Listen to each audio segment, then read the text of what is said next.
Bom, queridos, nós vamos abrir as nossas Bíblias então no livro de Apocalipse, capítulo 8. É o nosso capítulo que estaremos estudando hoje.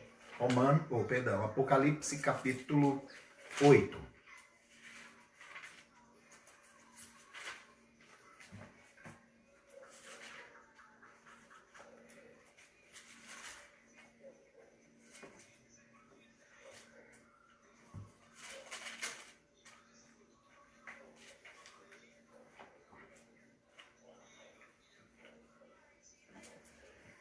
Apocalipse capítulo 8.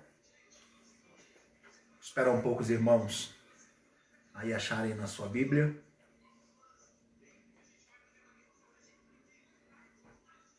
E aí nós vamos fazer a leitura desse texto, irmãos. E aí então nós teremos a oportunidade de poder meditar sobre esse capítulo. Então, a palavra do Senhor nos diz o seguinte. Apocalipse capítulo 8, verso 1 em diante, nos diz o seguinte. Quando o Cordeiro abriu o sétimo selo, houve silêncio no céu, cerca de meia hora. Então vi os 7 anjos que se acham em pé diante de Deus, e lhes foram dadas 7 trombetas. Veio outro anjo e ficou de pé, junto ao altar, com um incensário de ouro, e foi-lhe dado muito incenso, para oferecê-lo com orações de todos os santos sobre o altar de ouro que se acha diante do trono. E da mão do anjo subiu à presença de Deus a fumaça do incenso com as orações dos santos. E o anjo tomou o incensário e encheu-o de fogo do altar e o atirou à terra. E houve trovões, vozes, relâmpagos e terremoto. Então os 7 anjos que tinham as 7 trombetas prepararam-se para tocar. O primeiro anjo tocou a trombeta e houve saraiva e fogo de mistura com sangue. E foram atirados à terra. Foi então queimada a terça parte da terra e das árvores e também de toda erva verde. O segundo anjo tocou a trombeta e uma como que grande montanha ardendo de chamas foi atirada ao mar, cuja terça parte se tornou em sangue. E morreu a terça parte da criação que tinha vida existente no mar. E foi destruída a terça parte das embarcações. O terceiro anjo tocou a trombeta e caiu do céu sobre a terça parte dos rios e sobre as fontes das águas uma grande estrela ardendo como tocha. O nome da estrela é Absinto. E a terça parte das águas se tornou em absinto, e muitos dos homens morreram por causa dessa água, porque se tornaram amargosas. O quarto anjo tocou a trombeta, e foi ferida a terça parte do sol, da lua, das estrelas, para que a terça parte deles escurecessem, e a sua terça parte não brilhasse, tanto o dia como também a noite. Então vi e ouvi uma águia voando pelo meio do céu, dizia em grande voz: Ai, ai, ai dos que moram na terra, por causa do restante das vozes da trombeta dos 3 anjos que ainda têm que tocar. Pai, muito obrigado mais uma vez pela oportunidade que o Senhor nos dá de lermos a palavra do Senhor, de estarmos cultuando a Ti, adorando o Teu nome, e poder ouvir a voz do Senhor. Deus, nessa hora pedimos que o Teu Espírito Santo nos dê-nos entendimento, abra o nosso entendimento, abra o nosso coração, fala conosco, Senhor, através da Tua palavra, através da Tua misericórdia e graça, pelo Teu Santo Espírito, que é o nosso guia, que é o nosso mestre, que é o nosso professor por excelência.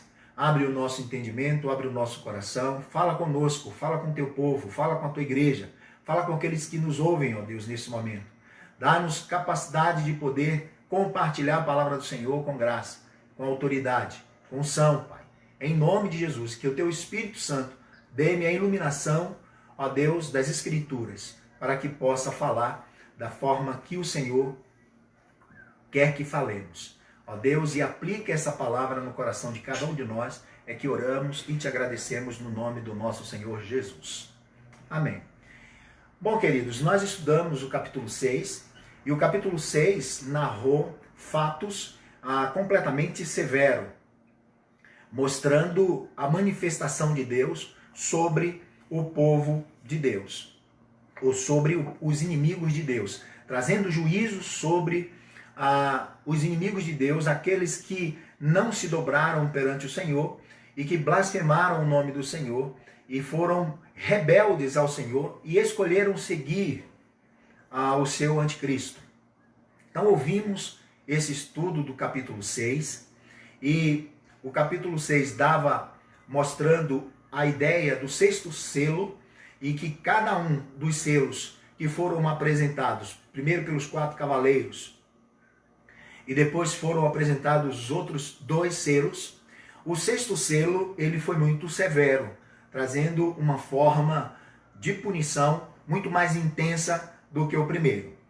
E esperava-se que o capítulo 7, então, fosse a abertura do 7º selo. No entanto, abre-se um espaço e ali no capítulo 7, Deus vai falar à própria igreja, mostrando que mesmo o agir de Deus, Deus ordena aqueles anjos que sustentem os 4 ventos da terra e que não soltasse esses ventos para não ferir a terra, até que o Senhor selasse o seu povo.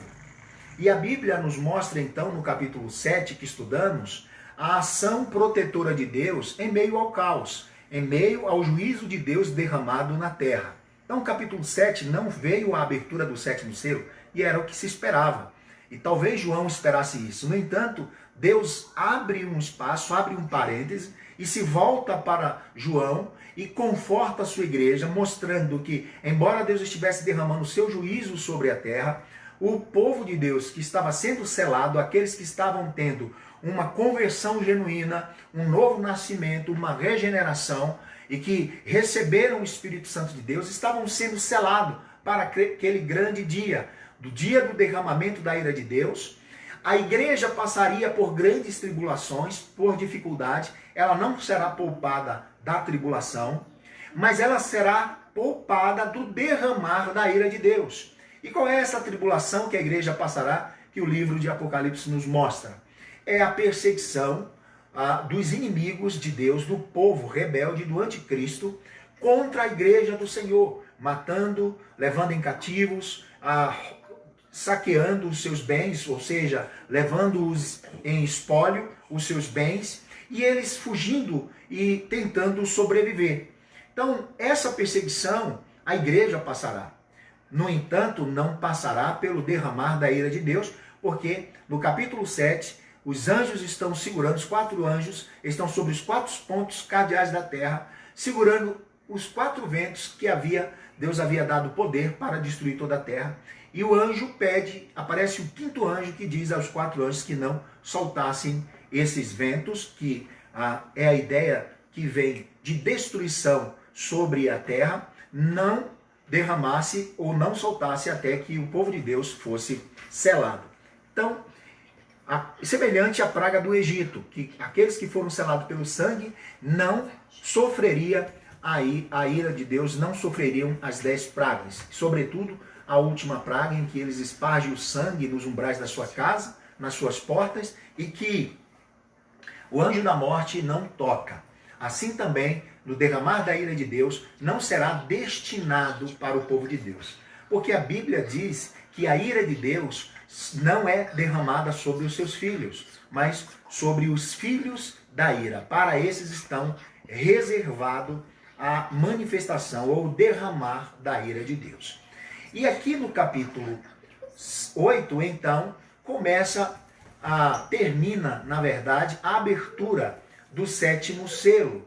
Só que a expectativa é que esse 7º selo trouxesse o final de todas as coisas. No entanto, não traz o final, mas começa uma nova sessão, um novo ciclo de 7 trombetas. Trazendo a ideia, como nós começamos o nosso estudo e que afirmamos, que o livro de Apocalipse ele deve ser lido com todo cuidado, respeitando, sobretudo, a sua estrutura literária. E existe muita simbologia. E o livro de Apocalipse, ele não é um livro cronologicamente. Que são sequências cronológicas, evento após evento, os 7 castiçais, os 7 selos, as 7 trombetas, as 7 taças. São as mesmas histórias contadas cada vez mais de uma maneira mais clara, mais evidente e com uma dinâmica muito mais intensa. Então, você vai observar que são os mesmos eventos, só que de uma forma diferente e com outros aspectos, mas mostrando o mesmo fim, a sequência, o intervalo, o livramento do povo de Deus e o final de todas as coisas, culminando na volta do Senhor Jesus Cristo. Só que o capítulo 7, na medida que vai entrando cada ciclo, cada série de 7 visões que ele tem, tipo dos selos, 7 selos e agora 7 trombetas, vai de uma forma muito mais ampla e muito mais intensa, entrando cada vez mais detalhadamente em cada aspecto. Então esperava-se que o capítulo 8, fosse então desvendar, com a abertura do 7º selo, o final de todas as coisas e a consumação do século e a vitória triunfante e final de toda a igreja e de todo o povo de Deus. No entanto, parece que o conteúdo do 7º selo são as 7 trombetas, mas cada vez mostrando algo intensificado. E ainda assim, mesmo que tenha toda a força, que venha com intensificação, nós observamos que ainda não é o fim de todas as coisas, porque não é a destruição cósmica, não é uma destruição de uma escala global e geral, mas apenas parte da terra está sendo destruída, parte do mar está sendo destruído e parte das águas e das fontes estão sendo destruídas, como também as partes do firmamento estão sendo destruídas. Então ainda não é o fim essas 7 trombetas. E o texto vai começando a discorrer a ideia dessas 7 trombetas. Mas quando nós temos expectativa de que venha com mais força, inicie o capítulo 8, a abertura do 7º selo, mostrando já uma ideia de destruição cósmica, uma catástrofe de uma escala cósmica e global, nós começamos o capítulo 8 com a abertura do 7º selo, um grande silêncio, por cerca de meia hora. É claro que o tempo no céu é completamente diferente do nosso tempo na terra. Mas a ideia que João traz é a ideia de que seja meia hora no seu tempo, na sua expectativa, em que o céu entre em silêncio. Há uma interpretação que diz que esse silêncio tem a ver com que todo o ser celestial parou, ficou em silêncio, a terra não falou absolutamente nada, não houve nenhum movimento, os ventos não sopraram, não gritaram, a terra não uivou, não deu seu gemido, e que Deus se calou naquele tempo, que houve grande silêncio, para que pudesse ser ouvida a oração dos santos, que foi feita no capítulo anteriores que nós já lemos, buscando justiça de Deus, esperando que Deus se levantasse com a sua justiça e punissem os seus inimigos, aqueles que foram perseguidor da igreja e que causou muito sofrimento e martírios a muitos irmãos que já haviam partido. No entanto, o texto mostra que quando o Cordeiro abre o 7º selo, houve silêncio no céu num período de aproximadamente meia hora. Eu particularmente acredito na ideia desse silêncio, que não tem a ver com um silêncio como alguns acreditam que fosse apenas para ouvir a oração dos santos. Até porque, se houvesse essa oração dos santos, não haveria esse silêncio.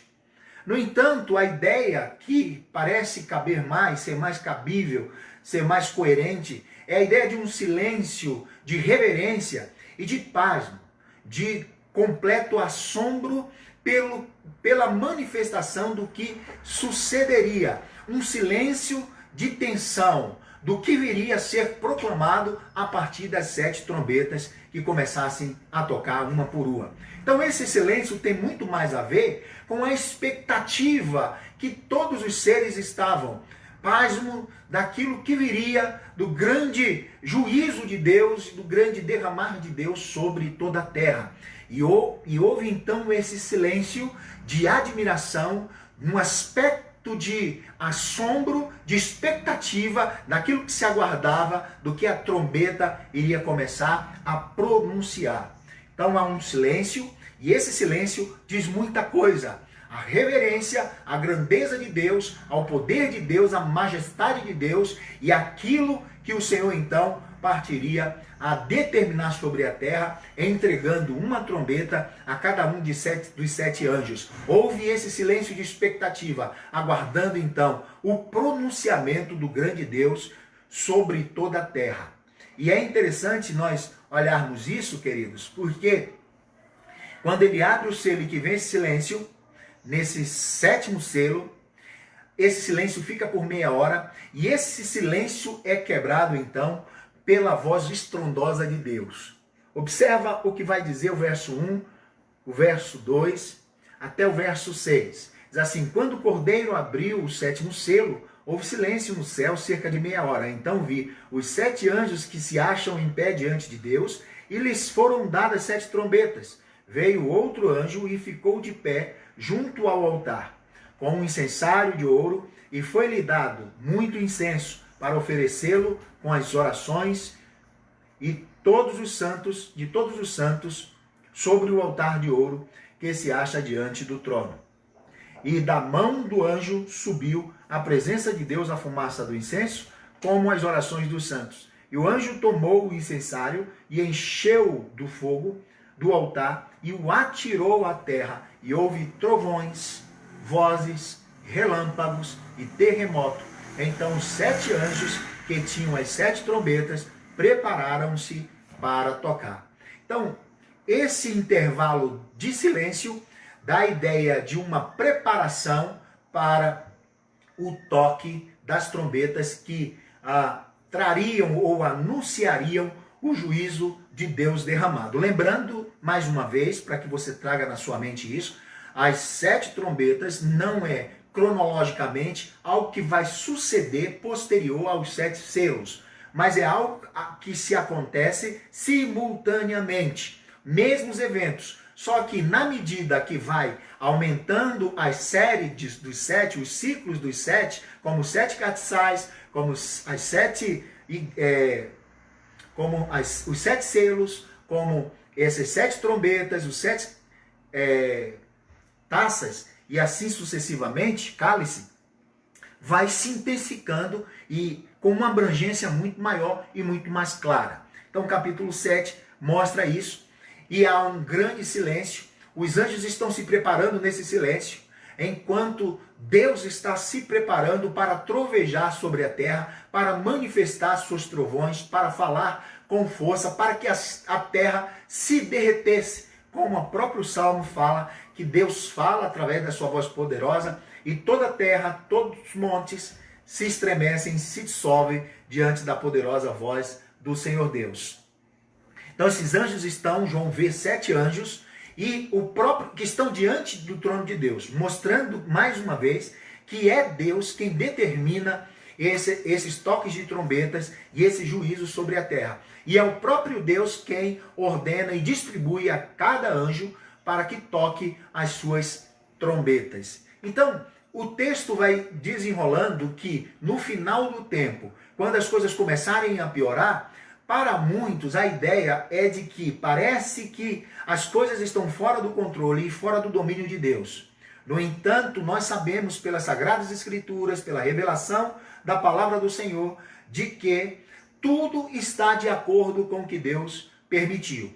Podemos trazer aqui, por exemplo, um ponto que é pequeno daquilo que virá acontecer diante do derramar da ira de Deus sobre a terra. O que estamos vivendo hoje, a pandemia e o pânico sobre as nações, sobre o mundo, numa escala global. E que muitas pessoas estão assustadas, que muitas pessoas estão em pânico, pensando que a coisa está perdida e que fugiu do controle. No entanto, tudo isso está dentro do roteiro do grande escritor da vida, que é o nosso Deus.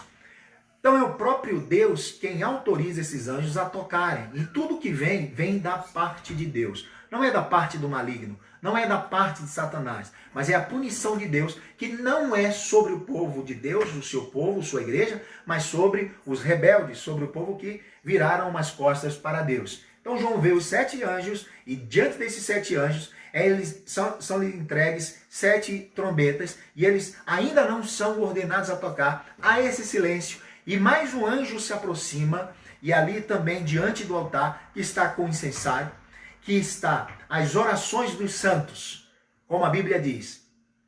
E é interessante porque a ideia dessa oração e do incensário, esse anjo se coloca diante do Senhor, diante do trono de Deus, do altar diante do trono de Deus, como se tivesse 2 altares. Porque no primeiro altar ele está ele tira ali o incensário, onde está a oração de todos os santos que sobem debaixo do altar. E o altar está diante de Deus. É importante nós entendermos essa proximidade de altar, oração, com o trono de Deus. E quando isso se une, a oração perto do altar, quando nós estamos diante de Deus em oração, diante do trono de Deus, Deus age sobre a terra. Há a manifestação da justiça de Deus e da ação de Deus. Então esse anjo está diante do trono de Deus no altar. E a ideia de um altar onde ficava o incensário de ouro e um outro altar, como se fosse 2 altares, o altar do sacrifício. Lembrando aquele texto de Isaías, quando o anjo tira do altar uma brasa, como de tenaz, uma brasa ardente, e purifica o servo do Senhor. Então, esse altar está diante de Deus. As orações estão diante de Deus, mostrando, queridos, que a nossa oração, elas não estão perdidas diante de Deus. Talvez a ideia é de que pareçam que as coisas não tenham resposta, parece que tudo anda mal, parece que não temos um retorno de Deus e que Deus está demorando ou tardando em fazer sua justiça.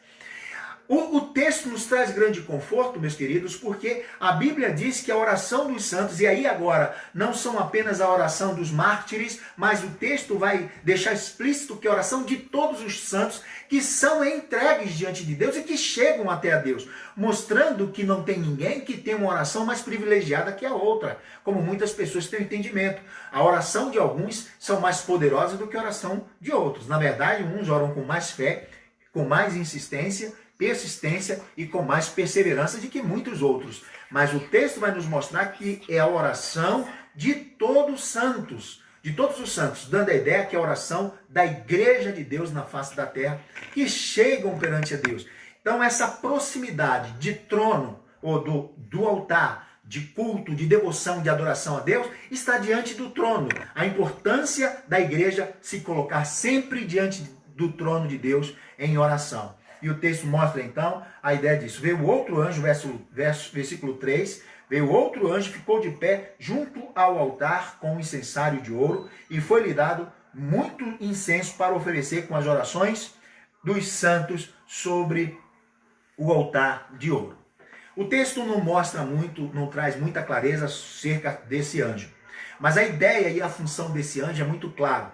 É a ideia de um sacerdote, como se estivesse ali intercedendo pelo povo. Mas é contraditório nessa ideia, por quê? Porque a partir de então, em Cristo, nós somos sacerdotes de Cristo e não há necessidade de um anjo ser mediador das nossas orações entre Deus. Por isso, alguns até vão adiante, alguns estudiosos, para dizer, talvez, que esse anjo fosse possivelmente, ou se referisse até mesmo a Cristo que estivesse ali intercedendo. Mas fato é que o anjo está ali e ele está apresentando incenso. E os santos estão apresentando a sua oração.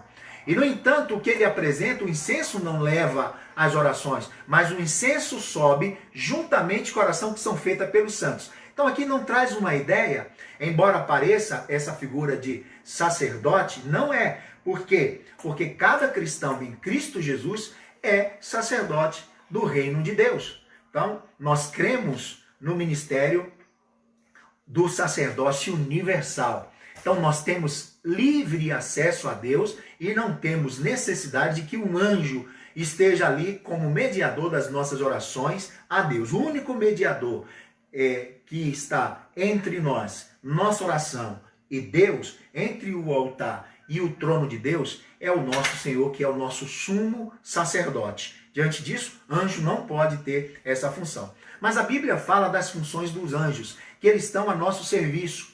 e vai e vem, como por exemplo em Daniel, que ele orava e o anjo Gabriel vem para dar resposta de Deus a ele. Também não era essa questão de mediação, mas é a ideia de um mensageiro de Deus que então levava aquela mensagem. Fato é que os anjos estão ali a serviço do reino, a serviço do grande rei, mas também a serviço do corpo de Cristo, da igreja do Senhor, e ele está ali representando exatamente isso. Então, há um cenário no céu, e enquanto isso, as orações. E nesse silêncio, essas orações estão sendo entregues a Deus, através do incenso que está subindo e as orações que sobem diante do Senhor, como aroma suave, a linguagem do Antigo Testamento, quando havia o ritual dos sacrifícios, que se acrescentava ali o incenso para que a oferta subisse aos céus com um grande aroma. Então, a nossa oração diante do Senhor, ainda que seja com pouca força, ainda que seja limitada, é uma oração que sobe e que tem o bom perfume de Cristo, queridos. E que chega até Deus, e que Deus se agrada em receber a nossa oração. Seja ela com muita força, seja ela com muita fé, com muita consistência, seja ela, queridos, com muita perseverança e insistência, ou seja ela nas suas limitações, até mesmo simplesmente o derramar das lágrimas, ou como alguém sem força não encontra palavras para dirigir a Deus, e apenas o seu suspiro, as suas respirações e os seus pensamentos sobem de uma forma agradável a Deus. E nesse silêncio, o céu está se preparando para ouvir o trovejar do Deus Todo-Poderoso. E é interessante também, é importante que nós destaquemos um outro ponto que o texto nos mostra. O verso 4 diz assim: e da mão do anjo subiu à presença de Deus a fumaça do incenso com as orações dos santos. E o anjo tomou o incensário e encheu de fogo do altar e atirou sobre a terra. E houve trovões, vozes, relâmpagos e terremoto. Observa que o mesmo incensário que estava na mão dos anjos e que continha as orações dos santos e que subiu aos céus, no entanto esvaziou, foi entregue e subiu juntamente com a fumaça aos céus, né, com o aroma do incenso, a Deus, na presença de Deus, nas mãos de Deus. O mesmo incensário, o anjo pega, que vai agora no outro altar do sacrifício, e pega uma brasa de fogo e coloca nesse incensário, e o mesmo incensário que foi a oração, agora é o mesmo incensário para jogar fogo sobre a terra. Ou seja, o mesmo incensário que foi o instrumento, o receptáculo das orações, é o mesmo receptáculo da resposta de Deus. Então nós temos aí a oração subindo no receptáculo do incensário, e agora nós temos a resposta vindo de Deus sobre a oração que os seus santos fizeram pedindo justiça. E esse derramar nada mais é do que a resposta de Deus à oração dos santos, de todos os santos da igreja de Deus, Deus se levantando agora por fim para responder o clamor que foi feito nos capítulos anteriores que nós estudamos no livro de Apocalipse. Então, mesmo o incensário que foi usado para guardar as orações e muito incenso que subiu aos céus, esse mesmo incensário, ele serve agora como um veículo de resposta das orações, e agora Deus se volta para vingar a igreja, para vingar os martírios, para vingar o povo de Deus que sofreu na terra. O que o texto nos diz, e claramente, bom e alto som, irmãos, é que o que esse texto nos diz como mensagem é que quem mexe com a igreja, quem mexe com a menina dos olhos de Deus, mexe com o próprio Deus. Deus, na sua hora determinada, se levanta em favor do seu povo.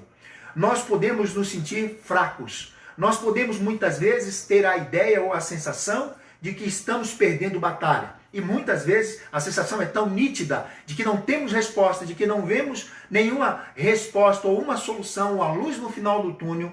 A Bíblia nos dá, através desse texto, e era essa a intenção, que quando Deus escreve essa carta, manda que João escreva essa carta e dá revelação a João, João observa, João move e João registra tudo isso para depois compartilhar com integridade e fidelidade. A ideia para os primeiros ouvintes era exatamente isso. A igreja que estava sendo massacrada, que estava sendo amassada, a igreja que estava sendo perseguida, a igreja que estava sendo martirizada, a igreja que estava sofrendo perseguições das maiores intensidades, extremamente pesada, também poderia ter certeza que essa igreja que estava sofrendo, essa mesma igreja estava clamando a Deus pela intervenção de Deus, e que no tempo certo Deus viria se levantar sobre sua igreja, trazendo o seu favor, a sua graça e a sua misericórdia e o livramento sobre o seu povo. Então, a mesma palavra que foi para encorajá-los, os irmãos do primeiro século, deve nos encorajar hoje. Quando nós olhamos e trazemos a ideia de que a igreja está se perdendo, que a igreja está se esfriando, que a igreja perdeu a sua força, está perdendo a sua essência, que o amor do servo do Senhor, do povo de Deus, da igreja, está perecendo, esfriando, e parece que a igreja está com pouca força. Mas ainda há um grupo que ora e que clama ao Senhor. Não tenha dúvida de que Deus vai responder.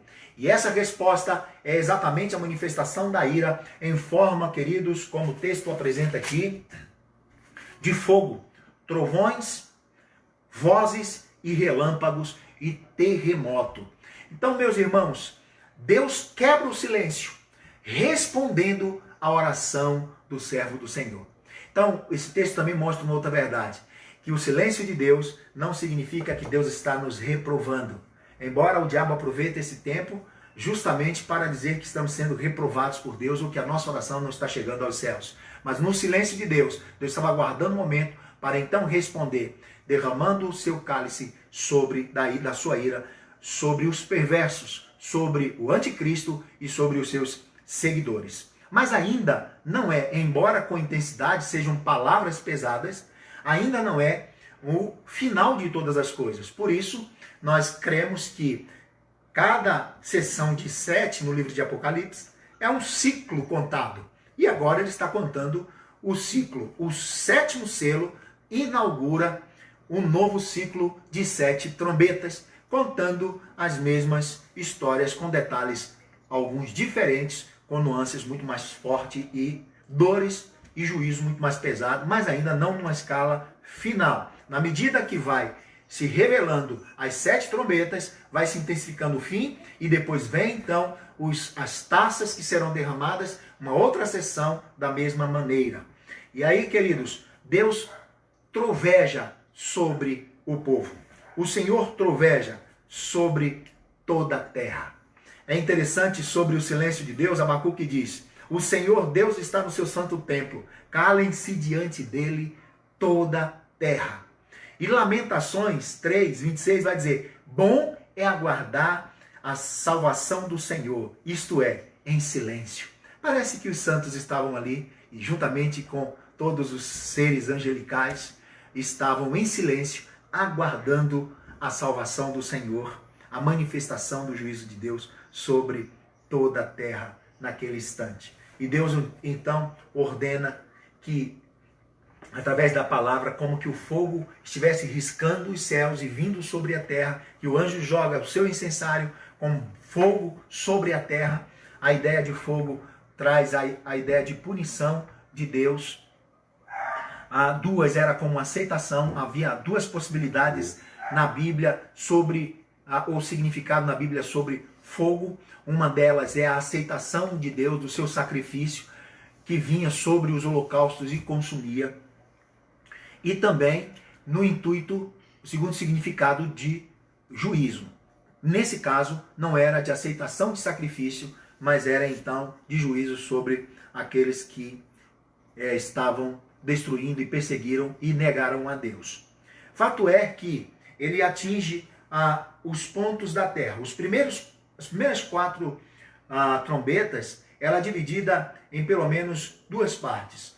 4 trombetas anunciam e prenunciam o juízo sobre a natureza inanimada, sobre a criação inanimada, mostrando então a destruição da terra e também dos seres viventes, como árvores, como os peixes, né, como as vidas na terra, mas não totalmente, mas apenas a 3ª parte, mostrando que não era ainda o final. Então, o tocar dessas trombetas ainda não é o final de todas as coisas, mas também a sequência numa intensidade ou numa escala extremamente maior sobre a punição de Deus sobre a terra.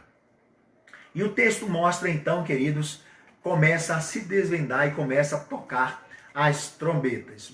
Mas antes de entrarmos na primeira trombeta, o texto diz que houve trovões, vozes e relâmpagos e terremoto. Então os 7 anjos que tinham as 7 trombetas prepararam-se para tocar. Observa que eles começam a tocar no momento estabelecido, no momento correto, não segundo a ordem deles ou como eles quisessem. Eles estavam ali para cumprir o decreto do Criador, do Senhor dos céus e da terra. E apenas quando é lançado o fogo e há trovões que quebra todo o silêncio, então eles se preparam para tocar. E o texto vai falar então da primeira trombeta. Verso 7 nos diz assim: o primeiro anjo tocou a trombeta e houve saraiva e fogo, de mistura com sangue, e foram atirados à terra. Foi então queimada a terça parte da terra e das árvores e também toda erva verde. Observa que esse tocar de trombeta de Deus, ele vem primeiro atacando a terra. Então esse fogo é lançado, o anjo toca a primeira trombeta e então vem semelhante à 7ª praga do Egito, quando o povo de Deus clamou. E é interessante o paralelo que existe entre as 10 pragas e o que existe no tocar dessas trombetas. Por exemplo, uma delas é que quando o povo de Deus estava sofrendo e eles começaram a clamar, diz a Bíblia que Deus ouviu o clamor do seu povo e se levantou. E a mesma coisa aqui no capítulo 8, que nos capítulos anteriores os anjos estavam, o povo de Deus, os santos estavam clamando por justiça. E Deus ouve, porque a oração sobe com incenso até Deus, e Deus então ouve a oração, e Deus se levanta para punir os rebeldes. Semelhante a isso, quando veio sobre a terra saraiva e aqueles meteoros que desceram sobre o Egito e consumiu a lavoura, toda a plantação, os gados, destruindo o Egito. E é interessante porque quando nós lemos a questão das 10 pragas, nós temos que entender que ali não foi pragas aleatórias. Toda praga que foram lançada, a partir da primeira até a 10ª, Deus estava destruindo uma deidade egípcia. E a última, que era Faraó, que era considerado como Deus e que era adorado pelos egípcios, Deus destrói a sua divindade, atingindo o filho primogênito de Faraó. Então cada praga ela não foi aleatória e ela destronizava ou destruía a ideia dos deuses, panteão de deuses que o Egito nutria e adorava. E aí então, queridos, nós vamos ver a mesma praga. Só que vem a diferença é que vem a saraiva com pedras de fogo misturado com sangue. E o texto vai mostrar exatamente essas questões sobre a natureza. Aí diz assim: o primeiro tocou a trombeta e houve saraiva e fogo, de mistura com sangue. E foram atirados à terra. Foi então queimada a terça parte da terra e das árvores e também de cada erva do campo. Aí começa, segunda trombeta. O segundo anjo tocou a trombeta e como que grande montanha, ardendo em chamas, foi atirada ao mar, cuja terça parte se tornou em sangue, e morreu a terça parte da criação que tinha vindo, e existente no mar. E foi destruída a terça parte das embarcações. Lembrando que naquele período, naquele ano, naquela época, não existia outro meio de transporte, não havia aviões, não havia caminhões, não havia transporte ferroviário, enfim, todo transporte, toda navegação, toda mercadoria era através de embarcações. E então vem como que João vê uma ideia parecida com um grande vulcão cuspindo fogo, e ele é lançado sobre o mar, mas também não destrói tudo, mas apenas uma terça parte do mar, e tornando as águas em sangue, semelhante àquela praga também que foi no rio ali do Egito, que se transformou em sangue. Então Deus, ele é soberano e ele tem poder de manifestar isso. E só Ele pode curar a terra das pragas. Só Ele pode curar a terra, queridos, das catástrofes. Só Deus pode curar a terra dos terremotos e tantas outras calamidades que podem vir sobre a terra. O terceiro anjo toca a trombeta. O terceiro anjo tocou a trombeta e caiu do céu sobre a terça parte dos rios e sobre as fontes das águas uma grande estrela ardendo como tocha. E o nome da estrela era Absinto.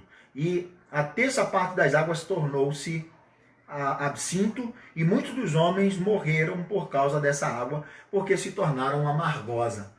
Então, absinto era também, Jeremias capítulo 9 vai falar acerca do absinto como um ato de juízo de Deus, e que vem sobre as fontes de água, e ali destrói a terça parte das fontes de água e do que havia ali, tornando as águas amargas, de tal forma que aqueles homens que beberam daquela água morreram porque era amargosa. Essa palavra absinta só vai encontrar aqui na Bíblia grega. E não se encontra em nenhum lugar, mas é a ideia de algo realmente amargo. Não era um veneno que pudesse matar, mas aqui no texto trazia punição para esse povo. E ele então é o mar, primeiro a terra, depois o mar, agora as fontes de água, que todos subsistência de sobrevivência do homem. Tudo que o homem precisava para sobreviver estava sendo destruído, parte dela. E depois se toca a quarta trombeta. A quarta trombeta, o anjo toca, e foi ferida a terça parte do sol, da lua, das estrelas, para que a terça parte deles escurecessem, na sua terça parte não brilhasse tanto o dia como também a noite. Então, observa que eu li rápido para a gente se deter nesses quatro trombetas, primeiras trombetas que foram tocadas. Essas quatro primeiras trombetas, ela não atinge o homem diretamente. Aqui alguns sofrem por causa da consequência, mas ela é destinada à própria natureza, na terra, no mar, nas águas, nos rios, nas fontes de águas e no firmamento, mas apenas terça parte, que vem assolando, trazendo calamidades. E essas trombetas tocadas, ela tem um intuito. Não é primeiro da destruição total, porque é apenas terça parte. E a ideia é para que a justiça de Deus, o ato do derramar da ira de Deus, misturada com a graça, misturada com a misericórdia, para que os homens pudessem se converter, para que os homens pudessem se arrepender em meio à dor, em meio ao tormento, em meio às trombetas. Nós temos que entender que Deus usou essas trombetas, mostrando as calamidades sobre a terra através do soar das trombetas, para que então manifestasse o derramar da ira de Deus, mas para que o povo se convertesse. Então Deus usa essas quatro trombetas, e essas trombetas elas não são destinadas diretamente ao ser humano, mas à natureza, ao habitat humano. Vem em destruição, pelo menos a terça parte de cada lugar, da terra, do mar, dos rios, das fontes de águas e do firmamento. Apenas terça parte. Alguns homens morreriam, mas essas quatro trombetas não eram propriamente destinadas ao homem. Os homens morreriam por consequência, mas não diretamente ou totalmente por causa dessas quatro trombetas. Apenas as três trombetas são destinadas ao ser humano. Mas, enquanto isso, essas trombetas são tocadas e apenas a terça parte da terra é atacada. Então, a ideia dessas trombetas ainda não é do juízo final. É bom que isso fique esclarecido.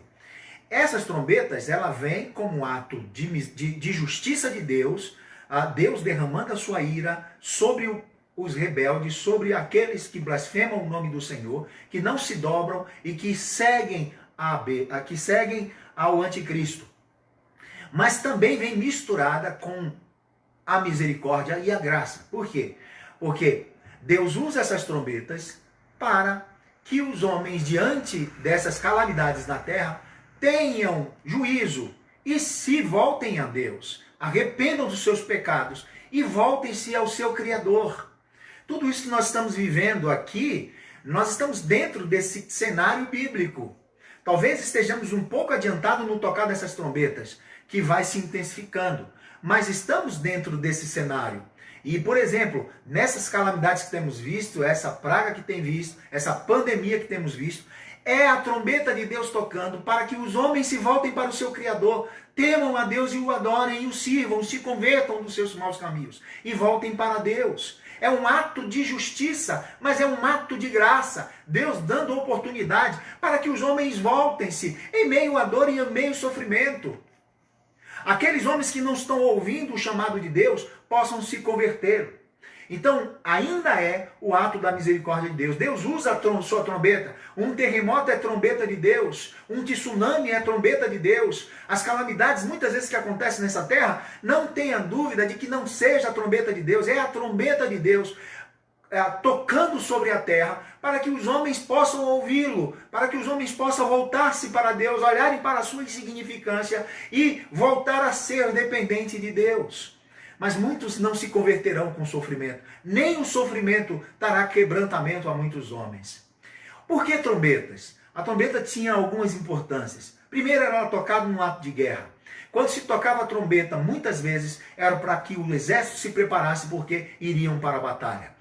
E aqui a trombeta é anunciando que Deus está se levantando para a batalha contra os seus inimigos e contra aqueles que se levantaram contra o seu povo. Deus é o general que se levanta contra nós. Jesus é o nosso grande general. Ele está à frente da nossa batalha. E quando a trombeta toca, ele se levanta sobre nós. E ele vai adiante de nós pelejando as nossas pelejas. Glória a Deus por isso, meus irmãos. Amém? Louvamos a Deus por essa manifestação.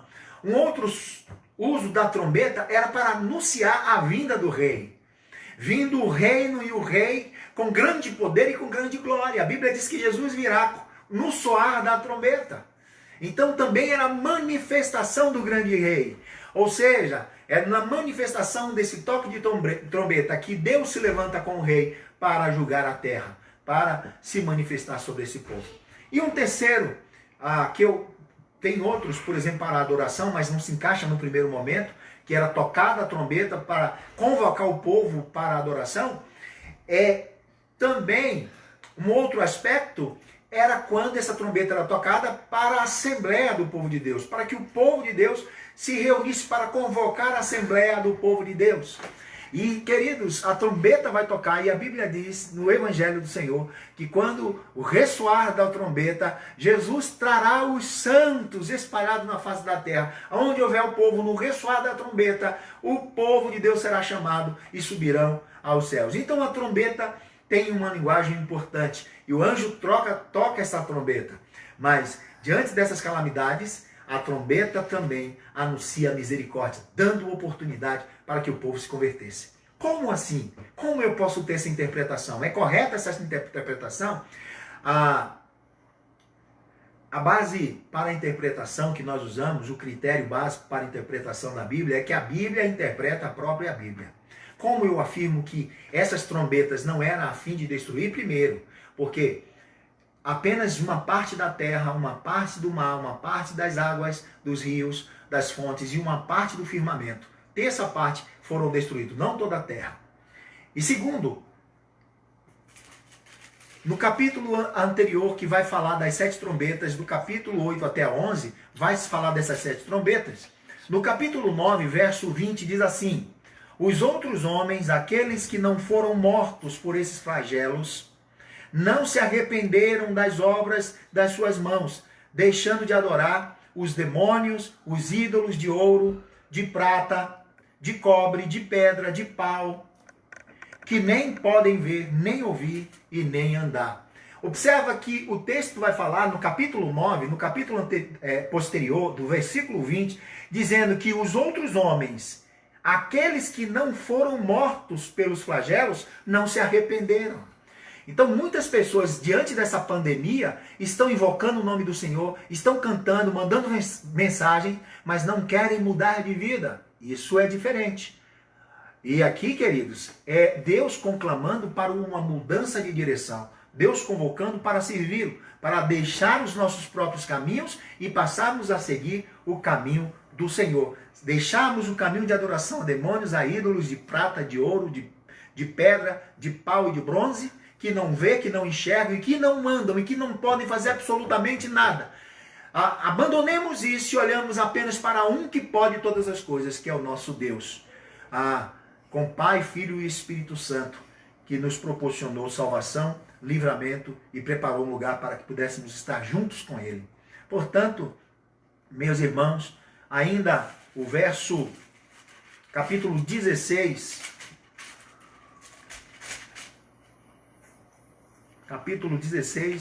versículo...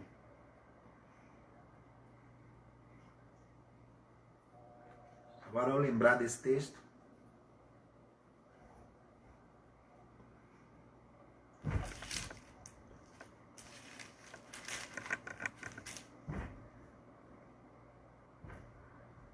Bom, vai falar a mesma coisa, que aqueles homens que não se converteram, diante do sofrimento, eles seriam então alcançados pela grande ira do Senhor Deus. Então, meus irmãos, a Bíblia vai nos mostrar que podemos tirar desse capítulo que nós estudamos hoje. Primeiro, Deus responde em meio ao silêncio. Deus está trabalhando em meio ao silêncio. Não é porque você não está ouvindo nada, não é porque você não está percebendo nada que Deus não possa estar agindo. Houve silêncio no céu, mas havia uma preparação para a resposta de Deus. A segunda lição que eu aprendo, que esse texto me ensina, é de que Deus recebe a nossa oração. A oração da igreja não é vã. Ela está diante do trono de Deus. E que a igreja precisa estar no altar, diante do trono de Deus. E quando se une esse altar com o trono de Deus, a manifestação poderosa de Deus a favor do povo de Deus. Outra lição que esse texto me mostra é que nada está fora do controle de Deus. Deus tem esses anjos diante do seu trono e eles estão a serviço de Deus. E eles tocarão as trombetas na hora determinada pelo Senhor. E é Deus quem derrama esses flagelos, é Deus quem derrama todo esse juízo sobre a terra. Não é ação satânica, não é o diabo que tem esse poder. Nós não podemos atribuir ou subestimar o diabo a tal ponto de dizer que é ele que tem esse poder. Todo poder emana de Deus. Portanto, é Deus quem vai manifestar sua ira sobre o povo. E o seu servo, o seu povo, os santos, estão protegidos pelo Senhor desse flagelo, dessas lutas, dessas destruição. Uma outra lição: a justiça de Deus não é nem sempre a ira de Deus derramada sobre aqueles que estão desobedientes, não é nem com o intuito primeiro de destruí-los, mas para chamá-los ao arrependimento. Então, talvez você esteja passando por uma situação caótica, difícil, está ouvindo essa palavra? É Deus tocando a trombeta, está tocando na tua vida, está tocando na tua casa, está tocando na sua família, está tocando na sua história, muitas vezes, para que você volte ao caminho do Senhor e confesse Jesus como Senhor da sua vida. Deus toca a sua trombeta, não como um ato de destruição final, mas como última chance para que os homens que são rebeldes e que blasfemam contra o Senhor possam se voltar para Deus. Deus usa as suas trombetas como um ato de misericórdia e como um ato de graça, em nome de Jesus. Amém, queridos? Para concluir, a Bíblia nos diz que, verso 13, então vi e ouvi uma águia que voando pelo meio do céu dizia em grande voz: ai, ai, ai dos que moram na terra, por causa das restantes vozes da trombeta dos 3 anjos que ainda não têm de tocar. Tem de tocar. Então observa que a águia grita: ai, ai, ai dos homens que habitam na terra, porque foram apenas 4 trombetas, e essas 4 trombetas foram destinadas às criações inanimadas. Mas as outras 3 virão muito piores. Do capítulo 9, que será tema da próxima semana, se Deus assim nos permitir. Que Deus abençoe, que o Senhor nos guarde, que o Senhor levante o seu rosto sobre nós e nos dê a paz. Em nome de Jesus. Vamos orar. Pai, muito obrigado por essa noite, te louvamos, te agradecemos, pedimos que o Senhor abra o nosso entendimento e o nosso coração e nos capacite para entender a palavra do Senhor. Ó Deus, levanta-nos com fé, com força e convicção. As nossas orações, elas não estão perdidas. As nossas orações estão diante do teu trono. Ó Deus, e elas sobem diante do Senhor. E o silêncio do Senhor não significa que o Senhor não está se importando com os nossos sofrimentos, com as injustiças na terra. Ó Deus, com tantas coisas que estamos vendo. O silêncio, ó Deus, é a preparação do Senhor para se manifestar a favor daqueles que clamam. É a resposta do Senhor. Quando a oração chega, o Senhor então responde a oração a cada um de nós. Ó Deus, dá-nos sensibilidades e a todos nós para entendermos cada trombeta que é tocada muitas vezes nas nossas vidas, situações caóticas que vivemos, para entender muitas vezes que é o Senhor que está nos chamando para estarmos mais perto de Ti. Em nome de Jesus, abençoa cada um dos meus irmãos, abençoa cada casa, visita os necessitados, aqueles que estão enfermos, ó Deus, aqueles que estão desanimados, aqueles que estão enfraquecidos, aquele que precisa do favor do Senhor, do milagre do Senhor, alcança-os nessa hora. Em nome de Jesus é que oramos e te agradecemos. Amém.